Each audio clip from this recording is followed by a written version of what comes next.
Hey guys, so back in the studio, I'm Nate Winicki here with BD Outdoors. And if you are a fisherman who likes using braid and fluoro, this is going to be a tutorial for you.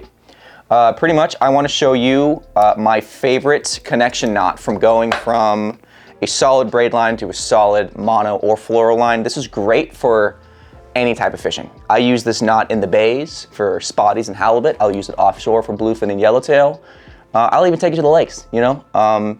This is a great knot for everybody to know. It's called the Albright Knot, and I'm gonna show you my way of doing it. So before we get going here, I wanna just mention here with connection knots. So everyone's gonna have their own opinion. Everyone has their favorite knot to tie. I will tell you that the best knot to tie is the one that you are most comfortable with. I've been tying this knot for like years. It's what I know how to do. I know there's a bunch of different options out there, and I'm sure they're great. I like the Albright knot, and I'm gonna show you why I like it, the ease of tying, and what it's all about. So let's get into it. First thing we wanna do is have some fluoro and some braid. I'm gonna keep my braid on the left side. I'm gonna keep my fluoro or my leader line on the right side. What we do is we get a little bit of line, just keep that tight on, you have to cut anything yet. All right, so what we're gonna do, nice clean end here. On our right hand, we're gonna form a little loop. That's all it is.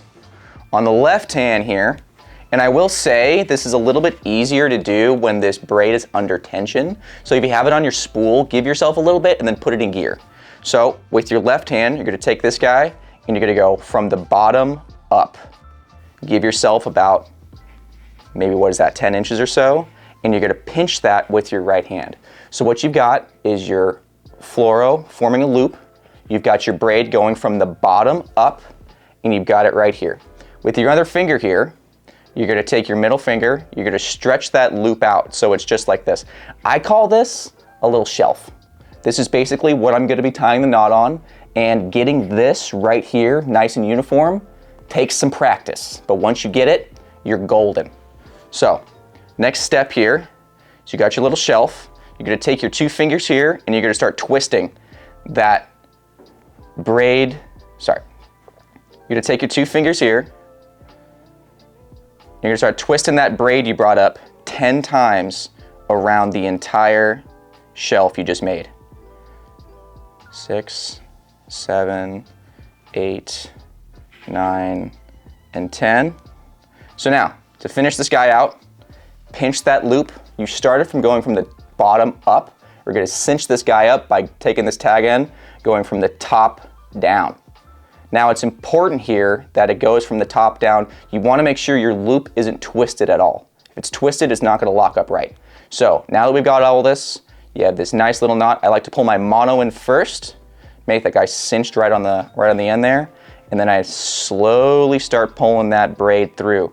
And as you'll see, everything starts tightening up, but what you wanna make sure is that final loop there goes right into the knot. Just like that. Give all 4 strands a good pull. Ditch the tag ends, pull your 2 main lines. Boom. Just like that. Super strong, low profile connection. So why I like this knot as opposed to like the Uni or other knots is because the tag ends lay flat right along the line. So when you trim these, like I'm about to do here, don't trim it too tight. Give yourself a little bit of line on each side, just like that, and boom. Albright knot, ready to go. Tie it on any pound test. I use this on 8 to 8 pound, all the way up to 80 to 100 pound. So, thank you guys for sticking around. That's the Albright knot. Feel free to leave a comment, like this video. Let us know what you want to see next.